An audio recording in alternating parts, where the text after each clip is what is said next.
حمزه یه لحظه بیا اینجا. بله مادر بزرگ. بیا این حاله رو بردار ببرش پیش دکتر. نمیدونم چه دردی به جونش افتاده، وگرنه داروهای من که میدونید چه تاثیر جادویی دارن. نه مامان بزرگ، من خوبم. وای مگه خوب همین جوریه دختر؟ حمزه یالا ببرش دکتر.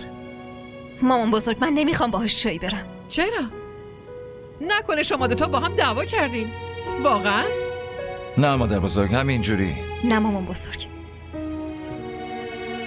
برای دعوا برابر بودن شرطه. اما اینجا یکی ضعیف و یکی قدرتمنده. ما برابر نیستیم. عجبا دخترم، کی ضعیفه کی قدرتمنده؟ چه جنگی مگه قرار جنگ شروع بشه؟ من که هیچی نفهمیدم والا. نه مامان بزرگ، اون داره همینجوری میگه. حالا این حرفا رو ولش کن پسر جون. برو دست زن تو بگیر ببرش دکتر.